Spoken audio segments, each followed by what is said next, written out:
and welcome to the video. My name is Lois and today we're going to be going through my C.S Lewis collection. I actually tried filming this video before, maybe a month ago, but I was just in a bit of a rush and I thought I could do it a bit better. So we're going to be going through my collection in 4 parts. So first of all we're going to go through the complete C.S Lewis Signature Classics collection that I have. Then we will go through some other non-fiction that C.S Lewis has written, followed by the Cosmic Trilogy and then by the Narnia series. So this is my little box set of the complete C.S Lewis Signature Classics. I got this for my birthday a few years ago and I'm not quite finished going through it yet. I've read 5 out of 7 of the books in this set. So yeah, let's begin with the books I've read and then talk briefly about the ones that I'm still yet to read. So the first book in the collection, or actually the first one that I read almost 3 years ago, is Mere Christianity, and it very much does what it says on the tin. It's talking about the basics of the Christian faith without all the confusion that might come from different denominations, like what do Catholics think, what do Protestants think. It doesn't have any of that. It's just talking about God and Christianity in a way that's simple for everyone to understand. So this could be a great book for you if you just want to learn a little bit more about Christianity, or if you've been a Christian for a while but perhaps like I'm feeling at the moment, some of the basics can just get drowned out by different opinions on this political issue or that issue, or some like weirdly specific theological thing. Like sometimes you just want to go back to what's really all about. The origin of the book is quite interesting as well. So it says on the blurb that during the Second World War, C.S. Lewis was called upon by the BBC to give a series of lectures, broadcasts that would ultimately bring new meaning to the lives of adults everywhere. So it's divided within the book itself into 4 books. So you have book 1, Right and Wrong as a Clue to the Meaning of the Universe. Book 2, What Christians Believe. Book 3, Christian Behaviour. And book 4, Beyond Personality, or First Steps in the Doctrine of the Trinity. So it goes over so many topics. It's like 220 pages or so. So it's not too long. It just goes over quite a lot of things in a quite concise way. So I would really recommend it, and I'm definitely very much considering rereading it myself in the upcoming year. So the second book in the collection I have is Surprised by Joy, which I read earlier this year, and I've actually got a few page markers in there as well. But yeah, I would very much describe this as like a spiritual autobiography, how C.S. Lewis went from being an atheist to become a Christian over a very long period of time. Yeah, it says on the blurb that it's the autobiography of his early life, which describes memorably his spiritual crisis, which was to determine the shape of his entire existence. For many years an atheist, in Surprised by Joy, he vividly describes the spiritual quest that eventually convinced him of the truth and reality of the Christian faith. So yeah, he kind of talks about his experiences with his family, school, boarding school, university, some of the people who really influenced his thoughts and his beliefs. So yeah, it's a really interesting book, and if you're already quite interested in C.S. Lewis, then I'm sure you'd really enjoy it, but perhaps not the place to start if you've not already read any other of C.S. Lewis's non-fiction work. So next up we have The Problem of Pain, which I think is a really profound, important book, exploring some of the questions that are held both by Christians and non-believers about the nature of God given the amount of pain and suffering in the world. Whatever your philosophy of life, it will be tested at some point when you encounter or endure suffering. Why do people or animals have to suffer pain, especially if there is a God? C.S. Lewis sets out to disentangle this conundrum with a wealth of compassion and insight, offering hope, wisdom, and a true understanding of human nature. I actually read this maybe a year and a half ago in summer, and ironically it was really not a painful experience. It was really lovely. I remember sitting in the park in the sunshine reading this. But yeah, I'll just mention some of the topics, and if you're interested in this, I would really recommend. So there's divine omnipotence, so if God is all-powerful, why is he allowing pain? Divine goodness, if God is good, why is he allowing pain? Human wickedness, the fall of man, human pain, hell, animal pain, heaven. So yeah, quite a range of topics. I think it's also very important and valuable that the book kind of acknowledges its place. Lewis writes in the preface that the only purpose of the book is to solve the intellectual problem raised by suffering. For the far higher task of teaching fortitude and patience, I was never fool enough to suppose myself qualified. So he's really acknowledging that this thing that people struggle with about, why is God allowing this to happen? It's not just about being given an intellectual answer, it's about going through the spiritual and emotional process of working out and understanding and processing that. So next up we have the Screwtape letters from a senior to a junior devil.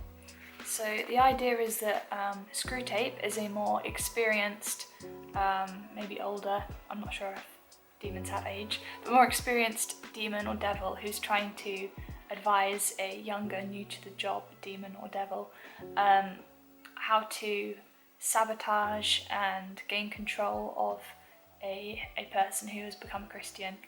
And it's just really interesting to see from that perspective. Puts on the blurb how that this masterpiece has entertained and enlightened millions with its sly and ironic portrayal of human life from the vantage point of the demon Screwtape. So the letters in it are actually really short, a lot of them are just a couple of pages long, but it's just very interesting. Lewis writes in the preface, "There are two equal and opposite errors into which our race can fall about the devils. One is to believe in their existence, the other is to believe and to feel an excessive and unhealthy interest in them. They themselves are equally pleased by both errors, and hail a materialist or a magician with the same delight. Readers are advised to remember that the devil is a liar. Not everything that Screwtape says should be assumed to be true, even from his own angle." So yeah, it's just a really interesting idea for a book. I've not read anything quite like it, and yeah, I would definitely recommend giving it a read. So the final of the signature classics that I've actually read is The Great Divorce, which, yeah, it's probably one of my favourites in there. It's really interesting, and whilst a lot of people really criticise C.S Lewis for his use of allegory, I think this is the perfect book to use allegory in. So it says on the blurb that C.S Lewis ponders the timeless question of the existence of heaven and hell. Can one exist without the other? In the story, he comes across a host of supernatural beings who demonstrate the consequences of everyday behaviour. But I just thought this book had some really interesting ideas. I remember Lewis's idea of hell being this town where everyone lives in big empty houses by themselves, and I see more and more of this in our own world, so that's definitely an interesting thing. And he talks about heaven as being something that's more real than things seem here on earth, which I think is an interesting concept, because so often you can experience something and then even a few hours later it just feels like it's kind of faded away from your memory, like it was just a dream. So I just thought it was an interesting idea. So in the story there's basically this bus that goes from hell to heaven. You can kind of go and visit and possibly even stay there. But all of the different characters who go on the bus, they each have something that is holding them back to hell and keeping them there. Whether it is jealousy or anger or pride, there's always just something that they can't let go of, and it's just keeping them there. So I really just think The Great Divorce is a really wonderful example of a compelling fiction actually being more persuasive than, say, an essay or some other kind of writing. And yeah, I would really highly recommend this book if you've not read it already. Or if you have, reread it. I would like to, for sure. So now for the couple of books in the signature classics that I've actually not read yet. So first we have The Four Loves, and I am actually really excited to get around to reading this. I think I did try reading it once. I got 3 pages in, got a nice little St Albans bookmark. Oh. And I remember thinking, wow, only 3 pages in, this book's already given me a lot of things to think about. But yeah, I'm really curious about the idea of this, because love is one of those words that really gets thrown around. I really try and avoid saying it, because sometimes it's so unclear, what do you mean? When you say you love something or you love someone, it could just mean so much, and it's a bit unclear. So it says on the blurb that millions of words have been written on the true nature of love, but few are as succinct as in this book. The seminal inspirational work divides love into 4 categories: affection, friendship, eros, and charity. The first three come naturally, but without charity, C.S. Lewis shows how all love can become distorted, bitter, and even dangerous. So, yeah, I definitely need to get around to reading this one, and I feel like I want to recommend it even though I've not read it. So, if you have read it, let me know what you thought about it. So, the final book that I haven't read, out of two in the collection, is Miracles. And again, I am curious about this. I think because it's something that I've not thought about massively. Because a lot of these books are talking about quite intellectual concepts, and I suppose the idea of miracles is something supernatural, maybe something that can't be reasoned so easily. So I'm definitely curious as to what C.S. Lewis has to say.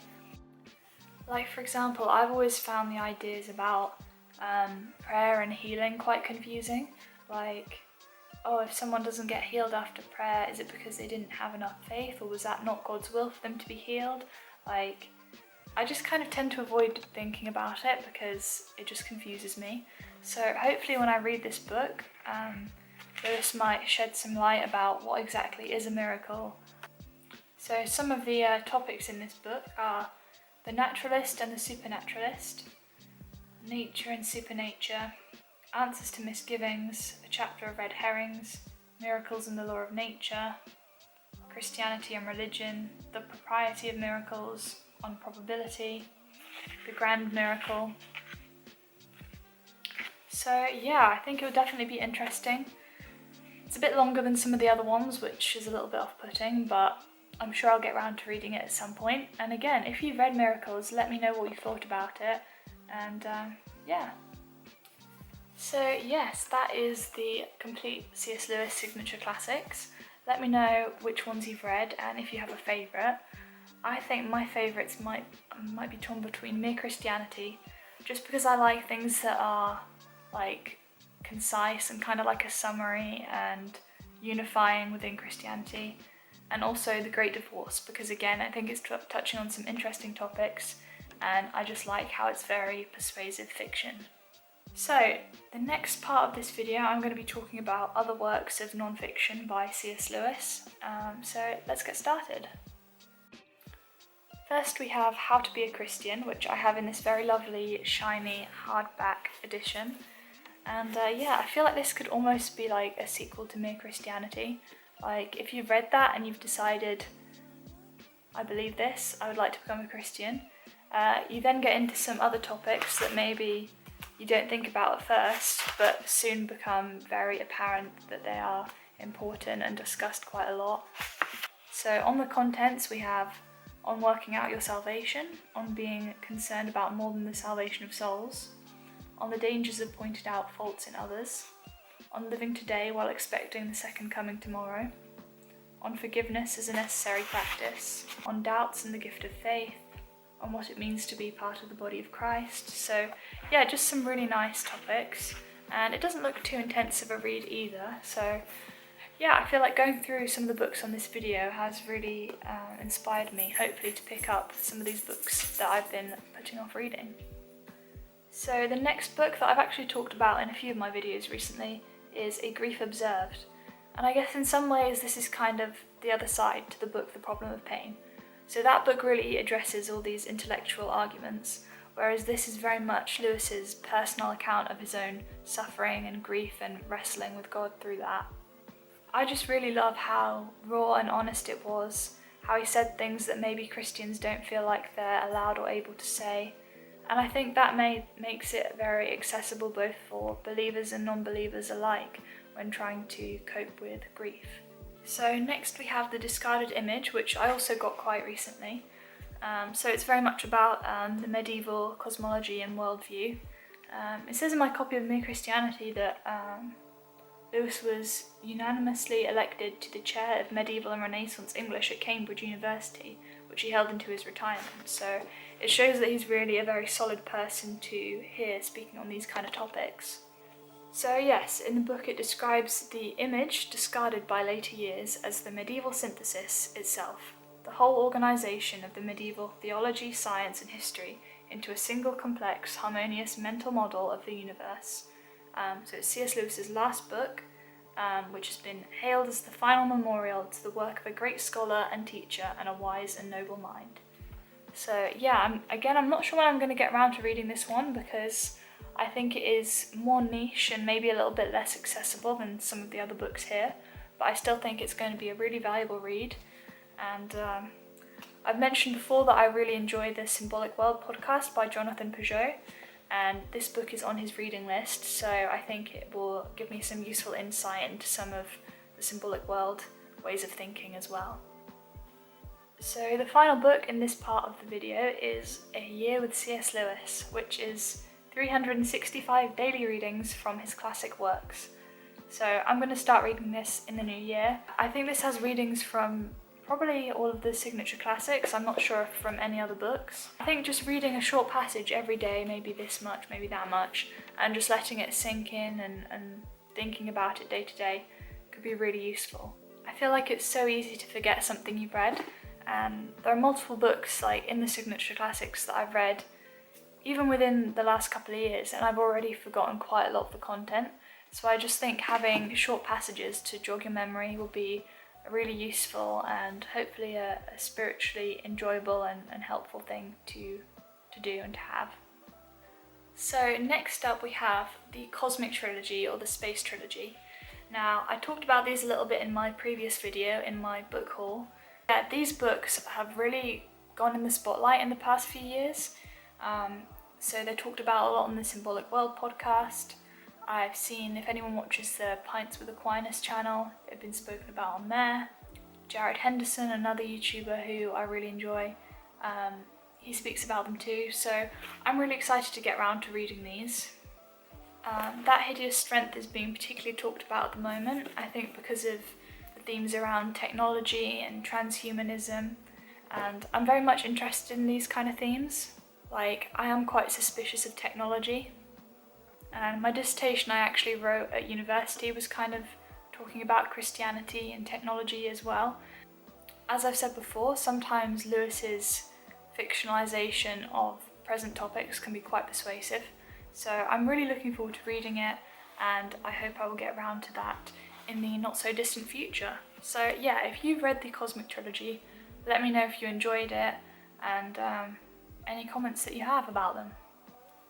So finally we have the Narnia series, and I read these over about 3.5 years, and I do kind of wish I read them in closer succession. I'm really glad that I have these really beautiful copies, because I often read the Narnia books when I was in a bit of a reading slump. I wanted something light-hearted with really beautiful illustrations, and these tick all those boxes. If you want some fantasy that's just wholesome and cozy, I really think the Narnia books tick those boxes.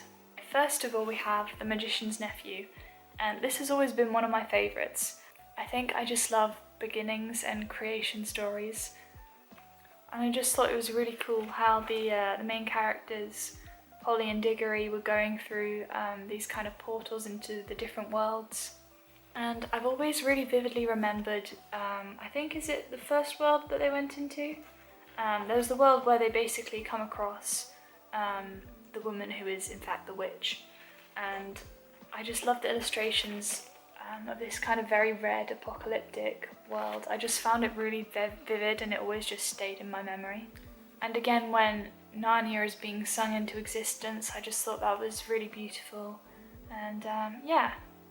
Secondly, we have The Lion, the Witch and the Wardrobe, where we're introduced to the four Pevensey children, who we then end up following pretty much through the rest of the books. And I don't know, I feel like it's the most iconic and most memorable for many people. And I think there is something very cozy, maybe particularly at Christmas, reading the book where it's all set in a everlasting winter. So the third book is The Horse and His Boy, which I think is perhaps the most forgotten about, and maybe it's because a lot of it isn't set in Narnia. It has got a nice map in there. It's set in, I've never actually said this out loud, I think it's Calaman. It says, this is the story of an adventure that happened in Narnia and Calaman and the lands between. But again, I did think this was a lovely book, so yeah. So the next book is Prince Caspian, and I think this was maybe one of my least favourites of the Narnia series. just because I really enjoy the fantasy elements of it, like them being in the woods with the magical animals, and there's a little bit less of that in here because the main adversary are the men who've come and invaded Narnia. It's definitely a great book still, but not my favourite. So the fifth book is The Voyage of the Dawn Treader, and I think this probably was one of my favourites. It says, Edmund and Lucy returned to Narnia with their awful cousin Eustace to travel on King Caspian's ship, the Dawn Treader. They've been summoned to help find the 7 lost friends of Caspian's father. Their voyage of discovery takes them to the end of the world. And I just really liked how you have the introduction of Eustace, who is quite an interesting character, who's very materialist and cynical, and seeing his transformation. I think I also really enjoyed how on the voyage, like the islands and places closest to Narnia were often very populated, very corrupt, and the further out they go to lands that are increasingly strange, and yeah, I just really enjoyed some of the different islands in there. And I think I just do enjoy stories with a voyage as well. Kind of reminds me of one of my favourite films, Pirates of the Caribbean. I love it. Then we have The Silver Chair, which, yeah, I read this year. I really enjoyed it as well. There were some interesting fantasy elements that I enjoyed. It had giants, they went underground to some massive underground world. There's a lovely character called Puddleglum? What's his name? Puddleglum. And they go and rescue a prince. Yeah, it's just a very interesting story, and I love the end as well. I just remember really liking this illustration with the different creatures at the end. It was just cozy and Christmassy as well. Finally, we have The Last Battle that I read just a couple of months ago, I think. And I've said before, I really enjoyed this book because it's kind of exploring some of the ideas in the Book of Revelation. And I've always struggled with those a bit. So yeah, I've just really enjoyed when C.S Lewis has used allegory and things that within Christianity can be a little bit confusing or difficult to understand. And I do think we are kind of made to understand things better through stories. So I think allegory can be a really good thing.